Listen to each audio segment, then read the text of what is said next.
I've dedicated my life to exploring the unknown. I've been places no one else has ever gone. I've seen life no human eye has ever seen. It's my passion. I found the Titanic.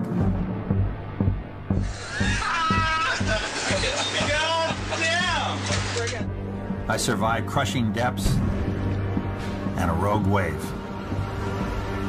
But even after 50 years at sea, I'm as fascinated with the deep as I was on my very first expedition.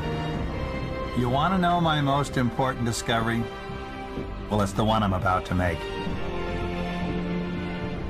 I'm Dr. Robert Ballard. Come with me into the alien deep.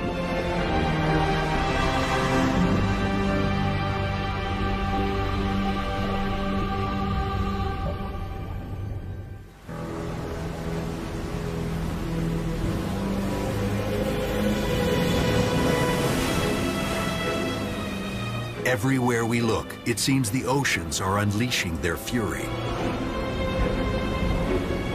These could be flukes, part of a natural cycle, or signs of dangerous global change. Man has always been challenged by the sea. And just when we think we've conquered its violent moods, the planet seems to be upping the ante. But is that really the case? And if so, why?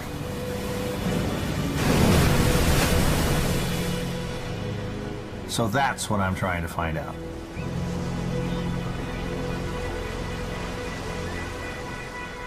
To most of us, this is the ocean. But when Dr. Robert Ballard looks at the water, he sees something very different.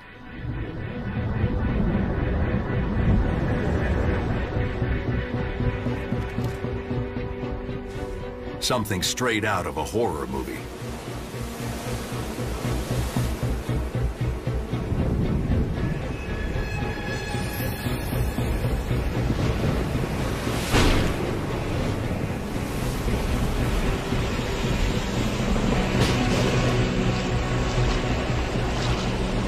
Stronger storms, higher seas, and lurking in the deep, monsters with the power to eat ships whole.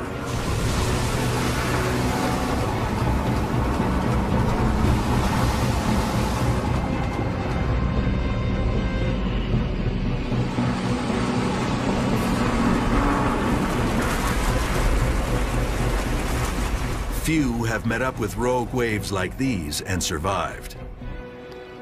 Ballard is one of the lucky ones. Yeah, my first introduction to a rogue wave, ironically, was on the first time I went to sea on my first oceanographic expedition.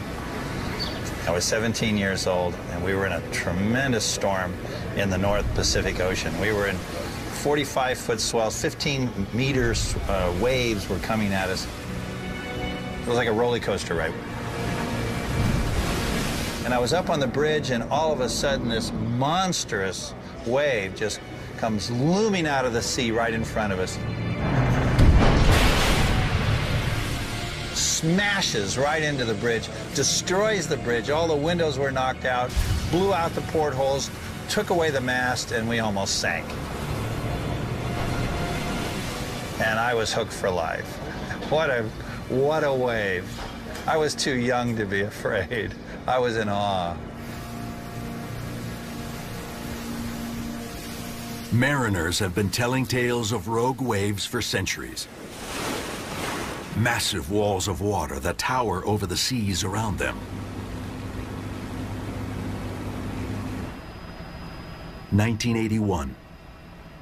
A huge wave blasts an oil rig off the Atlantic coast of Canada, killing all 84 people on board.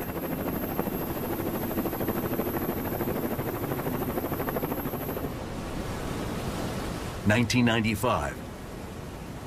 Another rogue breaks over a luxury liner's bow and carries off a forward mast. Lots of ships that just vanish without a trace are hit by rogue waves because you have absolutely no time. It just happens. You don't see it coming, so you have no chance to get off a message. You just disappear. which is why actual measurements of these giants were so hard to come by. Until one day in January 1995.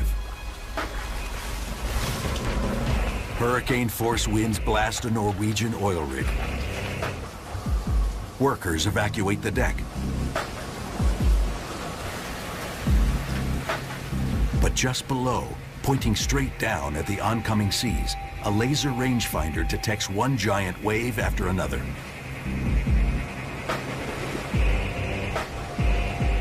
25 feet, 30 feet, 28 feet. Then, at 3:20 p.m., the instrument spikes. A 75-foot monster hammers the rig.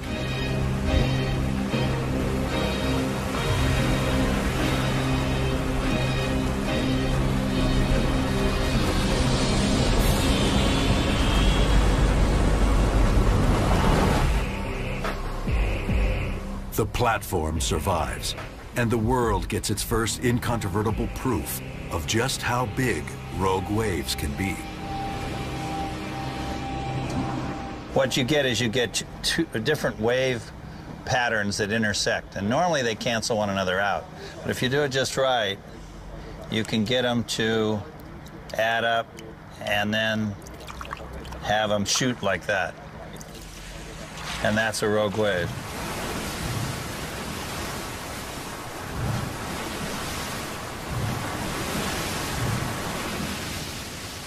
And you don't want to be there when that happens. If, as Ballard suspects, these waves and the storms that spawn them are getting bigger, we are in for a rough ride. Already, one large ship goes down on the high seas every month. Not to mention hundreds of smaller vessels.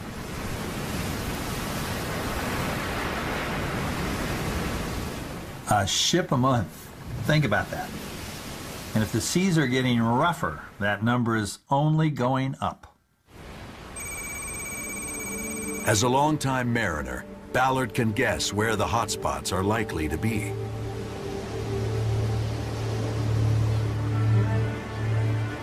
The Cape of Good Hope is also known as the Cape of Storms.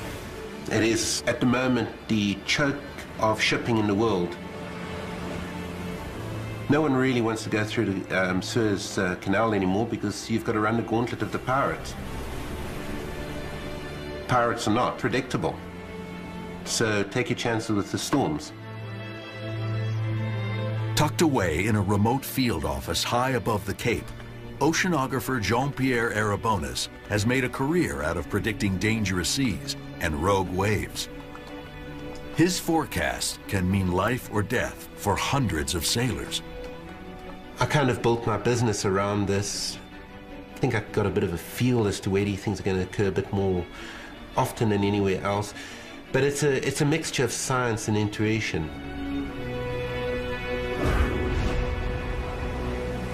Arabonis sounds the alarm when storms kick up swells from the southwest. Instead of just creating chop, the waves barrel into a driving current from the northeast, which stacks them up into immense walls of water.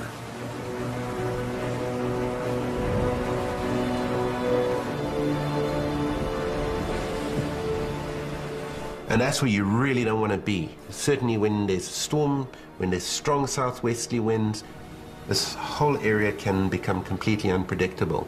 And if we can't predict, you don't want to be there. The captains, often they have no choice. Riding the current saves time, and time is money, so usually they'll take the risk and plow right through it. It's very difficult when you take a look at a ship and it's 20,000 tons and it's 200 meters long. You think it's not vulnerable, but it is. But in the right conditions, that ship can fill up with water and be gone in minutes. That's a terrible way to go, and if storms continue to increase in intensity, it's going to be a problem all over the world, not just in South Africa, but everywhere.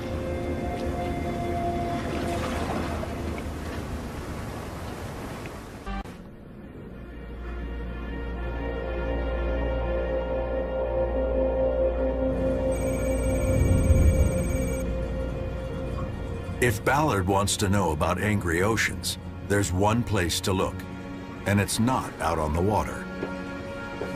This is Lloyd's of London, one of the most important insurance providers in the world. Lloyd's really dominates the insurance market for maritime insurance. I myself have insurance from Lloyd's. Just went up. The firm has kept records of shipwrecks for more than 300 years.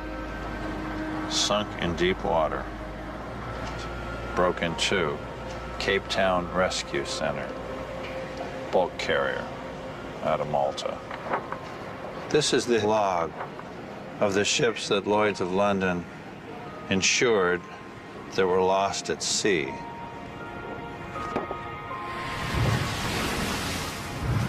A 100 years ago, most of the losses were due to poor navigation. This year, piracy is also taking its toll. But in the future, Lloyd's anticipates that bigger storms and stronger waves will grow as risk factors for ocean disasters. It's confirmation of what Ballard and others think they're seeing out on the water. Every attempt is made to limit a ship's probability of sinking. And Lloyd's is very keenly interested in making sure that that occurs. But then there's just acts of God, the acts of Mother Nature, acts of the earth. And they're starting to see trends that the ocean's getting angrier. If the trends continue, the results could be devastating. 90% of traded merchandise travels across the high seas, carrying some $13.5 trillion worth of goods. Nowhere are the stakes higher than off the coast of Oregon, where the raging Columbia River meets the howling North Pacific. Ballard has come to meet the men who ply these dangerous waters.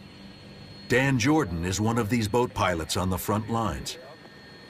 If anyone were to notice changes on the ocean, it would be Dan. His job, steer massive cargo ships safely through the roiling waters and ever-shifting channel, one of the most treacherous stretches of water in North America. We call it the graveyard of the Pacific for a reason. Some 2,000 ships have gone down here, and these guys are out in it 365 days a year. The channel is the gateway to the Pacific Northwest. Thousands of ships and billions of dollars worth of goods pass through here every year. I think very few people realize how much of America's economy, going in or going out, is by sea. You don't load wheat on airplanes, and there's no trains. It stops here, and there's only one way to get across the Pacific, whether you're going east or west, and it's by ships.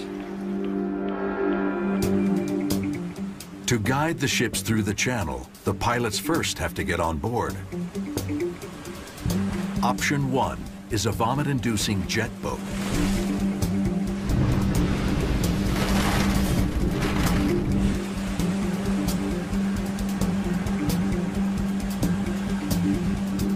Even on a calm day, it can be lethal.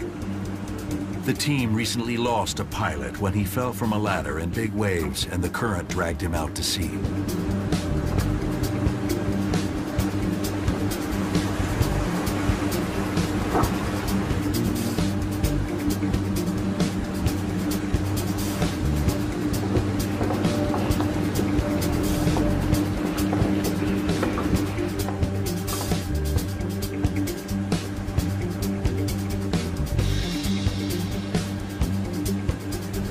So, typical day at the office for you? Typical day, yep.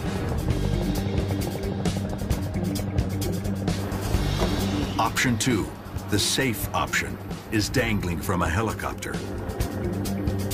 But with high winds, rough seas, and a 6-story supertanker rocking and rolling below, it doesn't seem all that safe to Ballard. Man's going out the cabin door. Going out the cabin door. Man is out the cabin door. Man's going down. Man's going down. The seasoned explorer has boarded lots of ships in his 50 years at sea, but never quite like this.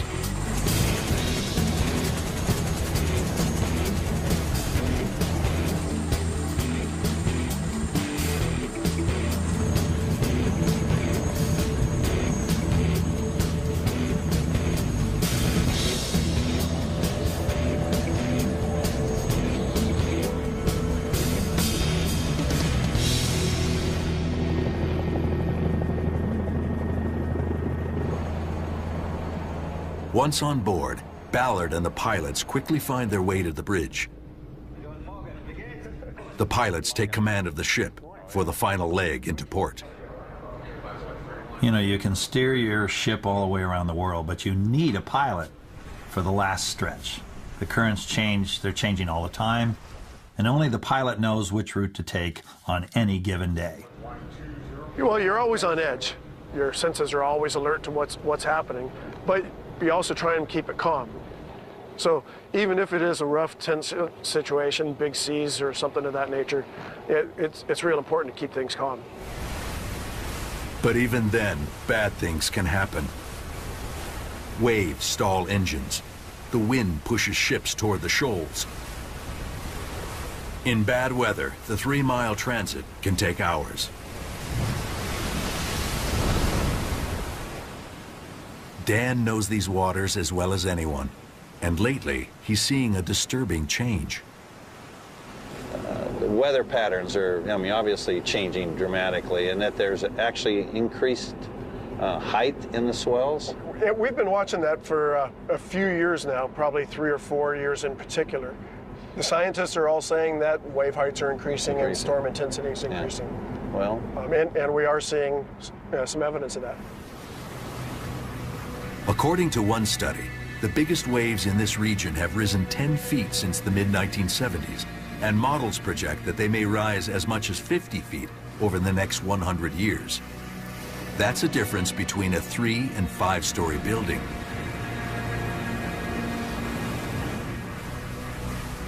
These increases, as well as the bigger storms behind them, cause Dan and his team to shut down the port several times every year. Now that's something they don't do lightly, because if the port closes, it backs up the whole country. You've got cargo trains and trucks grounded in their depots. Your new cars don't get to their lots. Farmers in the Midwest are sitting on their wheat. It's surprising how fast that can all happen.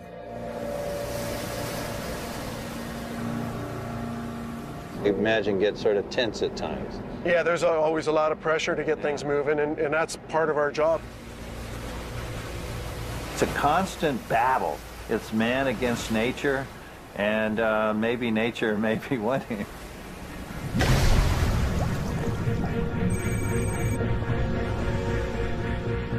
One group, though, is not overly concerned.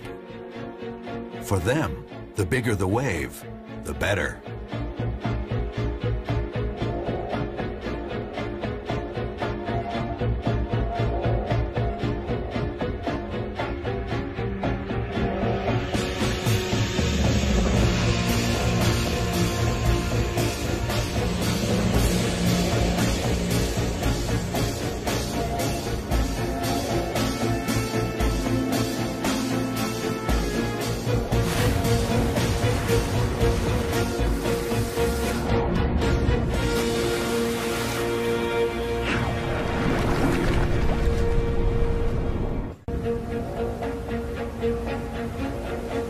This is Chopu, Tahitian for broken skulls.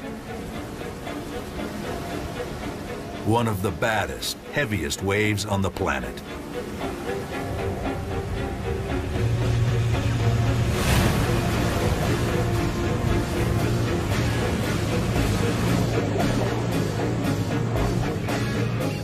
Surfers descend on Tahiti from far and wide to challenge its power.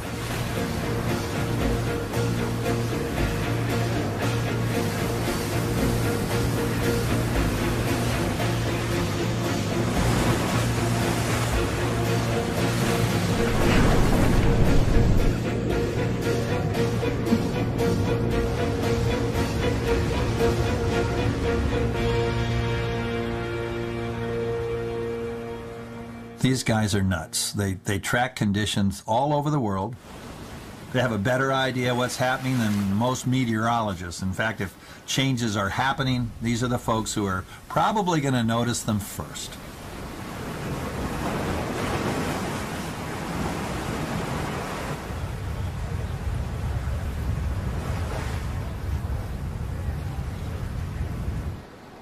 The master of wave forecasting is Sean Collins. I surf, and I found a way to avoid getting a real job by starting a surf company.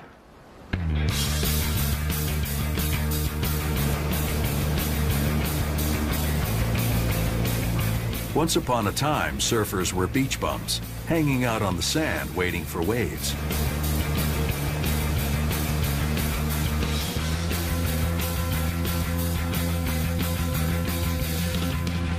Collins used science and his almost innate knowledge of storms and waves to change that culture.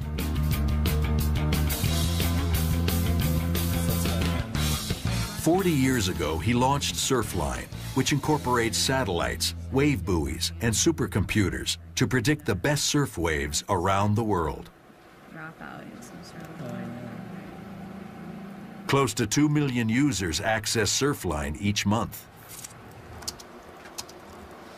I guess you could say that we help supply the drugs, so to speak, to keep people on their high of surfing.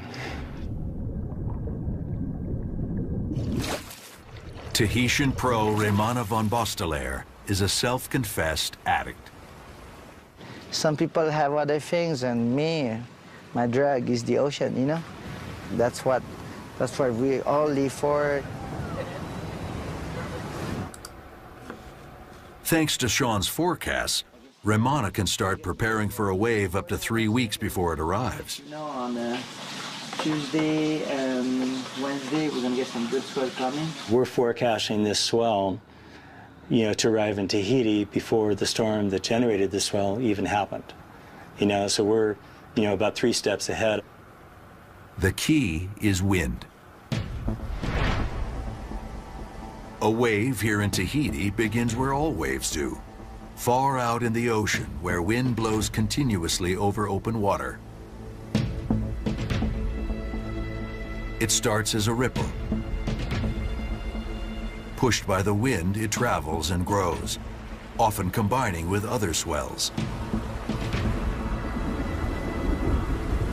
Add a big storm, and it can turn into a monster.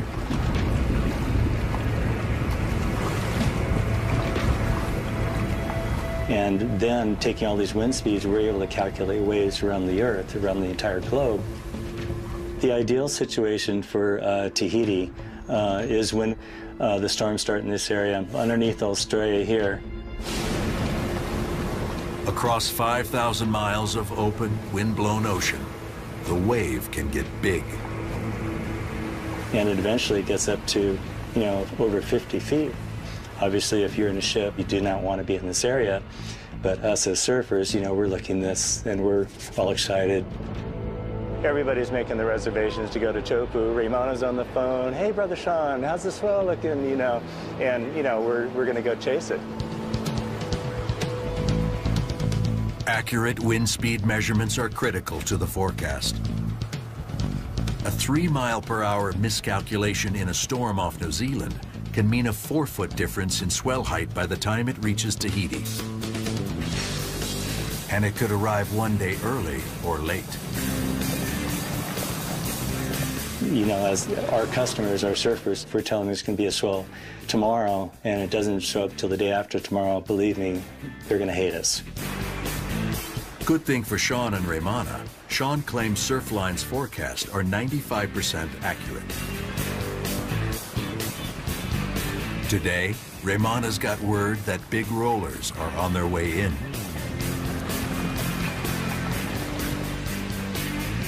As it approaches Tahiti, the wave is still mostly underwater, only feeling the bottom when it gets shallow, about a half-mile offshore.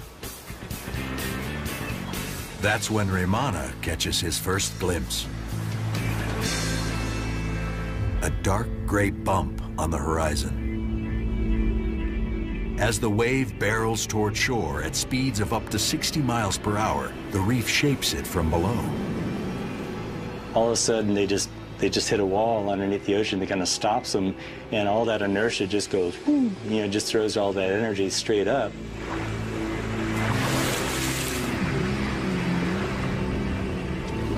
It's the moment Raymana's been waiting for.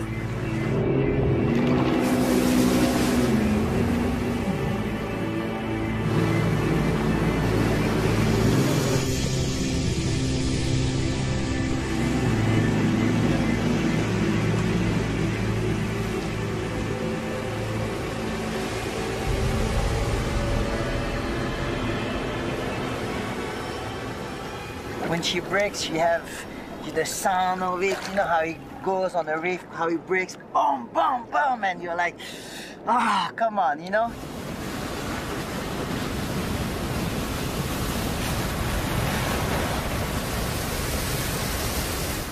Millions of tons of force breaking in 3 feet of water over a razor-sharp reef. I'm going into that wave, and then the whole thing covered me. And then next thing you know, there's a speed, we call it the speed. You get sucked like this. And the whole thing, my hair goes, my whole thing goes like behind like this. I'm like, come on, just let me out. And next thing you know, it goes.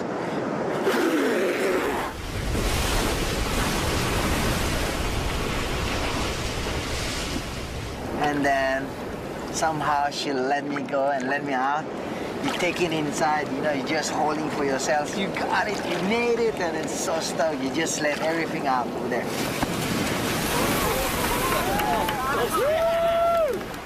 And then you go, let's go again. And then we're back again out, you know? For surf waves, the forecasting is working. But predicting global changes in the ocean and climate is a lot tougher to do. If we're really seeing the oceans getting more violent, can we figure out why and whether there's anything we can do about it? That's the real challenge.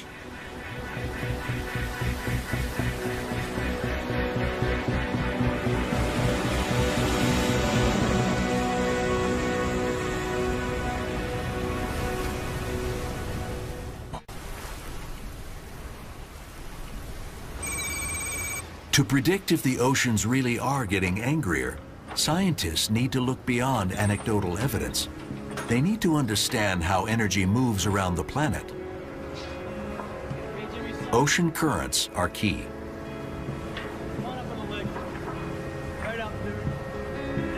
That's why oceanographer Bob Picard and his team are out here in the frigid North Atlantic.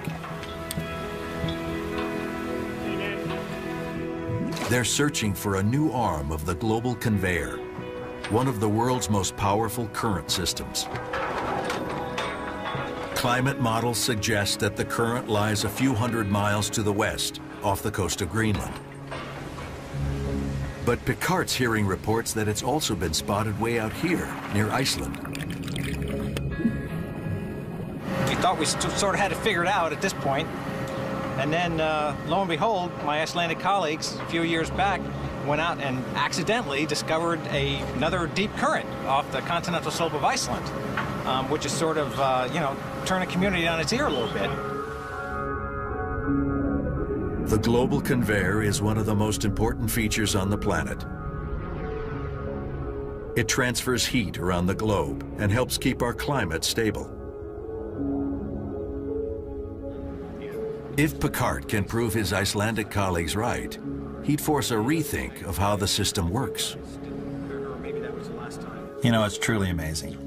We know the ocean currents have a direct impact on our climate, yet we don't know exactly where all those currents are.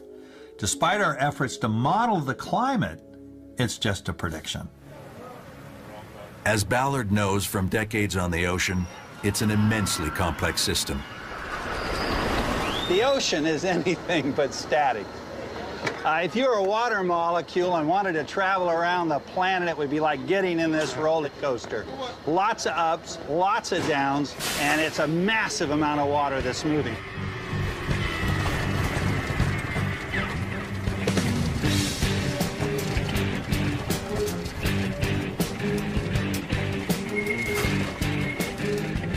ride begins north of Iceland, where cooling water sinks.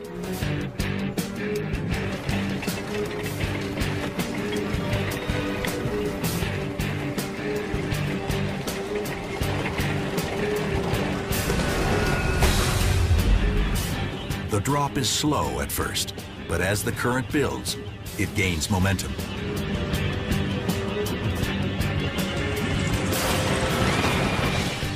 Through ridges and trenches, over lava fields and endless plains. The water hurtles southward across the equator, down the coast of South America like a giant deep-sea river. By the time this current reaches the Southern Ocean, it gets massive. There's no land mass to block it, so it builds and ultimately flows with the volume of 100 Amazon rivers. At the bottom of the world, the Southern Ocean acts like a giant blender, mixing the world's seawater. Then it comes back north again, and when it gets to the tropics, it starts to warm up and begins to rise to the surface. It becomes the Gulf Stream now and starts heading back home. The whole circuit takes 1,000 years. 1,000 years. And yet the continual cycling of all that heat and energy affects everything from long-term climate change to daily weather forecasts. We have water rising, falling, spinning, circulating, bumping into things. And we try to take all of those complex factors, put them into a global model and come up with a circulation system. Our best shot. Of course, models are only as good as the information they're based on. And back in the North Atlantic, Picard is discovering that we do indeed have a new arm of the current to worry about. To find out what impact it has, he now has to calculate how much water it adds to the global conveyor. We're now hearing that rising atmospheric temperatures are going to alter the ocean circulation pattern. And ironically, Europe, for example, will get colder and colder. But we're not really going to know until we better understand how the entire system works. Picard's work is a step in the right direction. We're predicting that about half of the dense water is actually flowing in this current that we just discovered. So if that's the case, we need to learn more about where it comes from, how it was formed, because it's crucially important.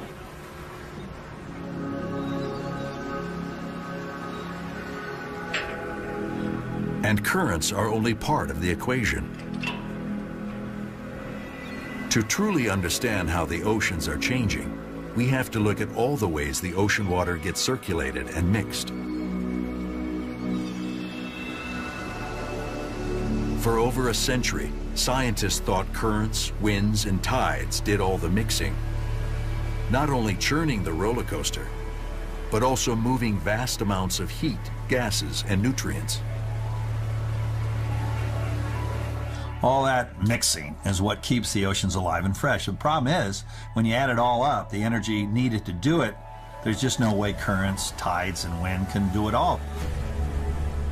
So clearly there's got to be some other input.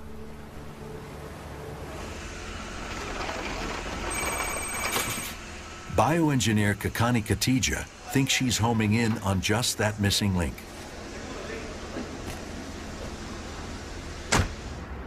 It's, kind of the human tendency to study things that are, easily observable, right? So all of us can see at the surface of the ocean, atmospheric winds. Winds create waves, and what we don't see is what's happening in the mid layers of the ocean. What is happening deeper? No matter how turbulent surface waves and tides may be, some estimate that only about 10% of their energy trickles down to deeper depths. Not enough to churn much ocean. And that's where, potentially animals could be involved. We're finding that swimming animals have the potential to mix the ocean. Animals. Everything from jellies and sardines, right on up to tuna and whales, all moving vast amounts of water as they swim.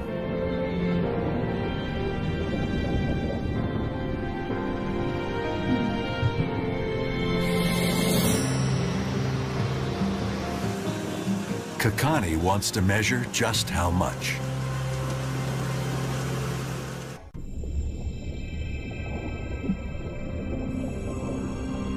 It's called the butterfly effect.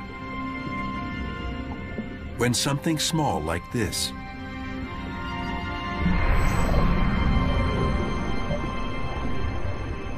ultimately gives rise to something big, like this.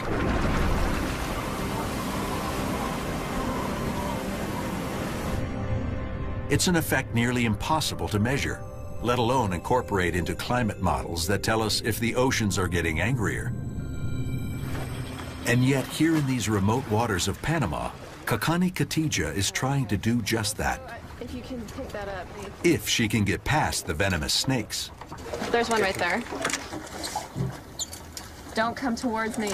So here in Panama, one of the things that we deal with here are sea snakes in the water. And as you can see, right now they're hunting around our boat. So it's just a part of the day job. Tonight, Kakani is investigating gelatinous creatures called salps, which band together in long chains. Her plan? Light up the water column with a high-powered laser, record the salp's motion, and measure how much water they disturb. There's so much ambient stuff in the water. You know, it could be sand, silt, detritus, name it. They're illuminated by the laser. By watching how these particles move as animals swim through them, the team can calculate how much water is being mixed.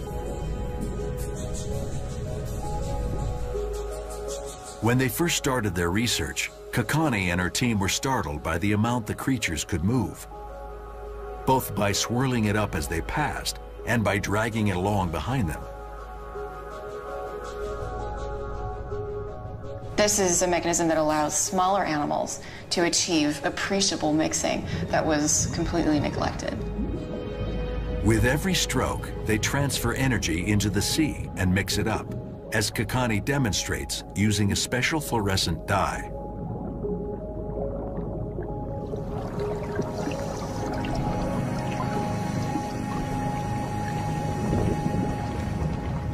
How much energy, though, isn't intuitive.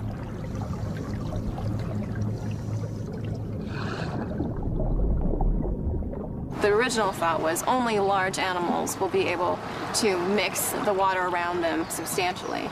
But what we're able to show with some of our field measurements, as well as some work in the lab, is that smaller animals are actually also able to generate mixing at those same scales.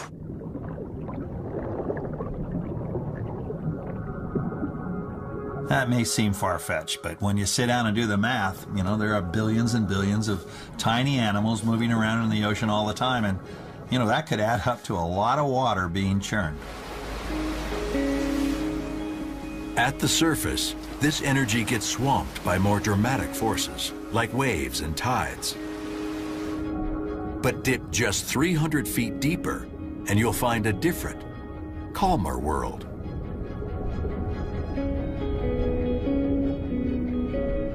Down here, it's easy to imagine how even one small animal, not to mention countless millions, can have butterfly-like effects.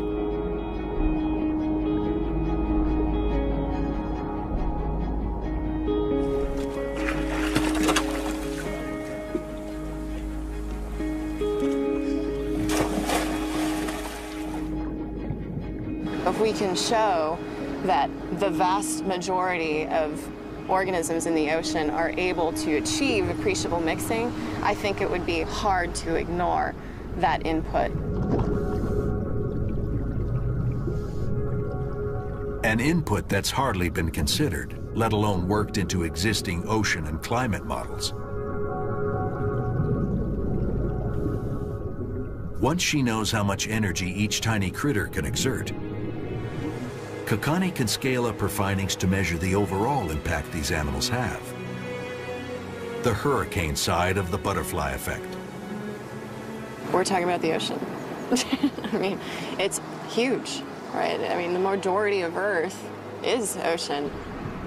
If indeed we are missing a huge input of power because we've ignored the impact that swimming animals have, our view of the ocean may be totally altered. Whether it's wind, tides, currents, or the collective swishing of billions of fishtails, understanding the forces that keep the ocean in motion is crucial to predicting how it's likely to change. And the picture that's emerging is one of a hotter, more energetic planet and bigger, angrier seas.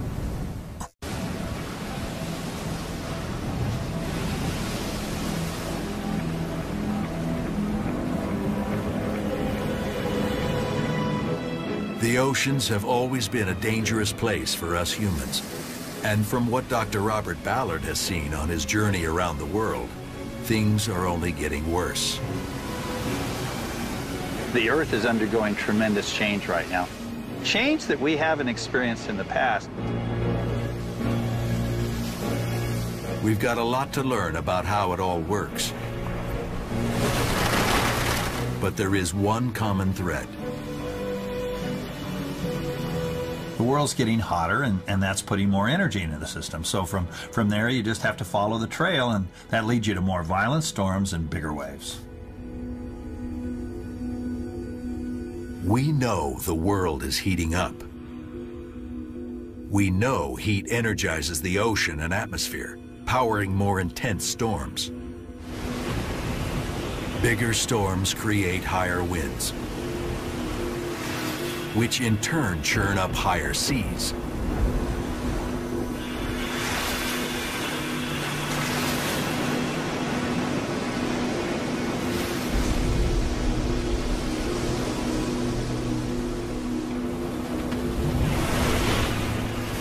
So whether you like it or not, global warming is happening.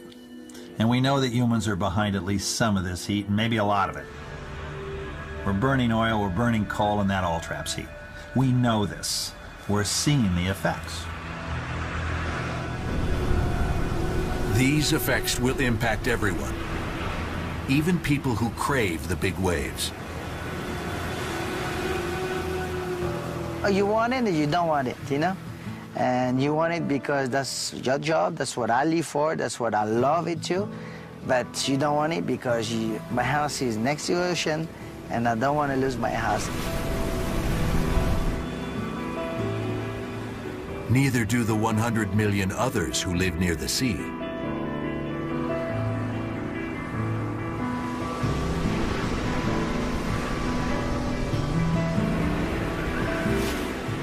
If storms get more severe, wave heights grow, and sea levels rise as predicted, those people could be forced from their homes.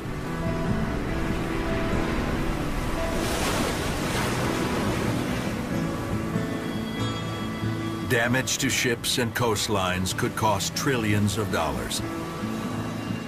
And that's just by the middle of the century. There's a lot of questions that honestly I thought have already been answered that we're nowhere near understanding yet. But it's clear, at least in some of these instances, that we are having an effect on the ocean, and there are some things that we can do now. So really we have two choices. We can move to higher ground, design stronger ships, and build higher seawalls. Or we face the facts and stop adding more heat to the system. The way I see it, we have no choice.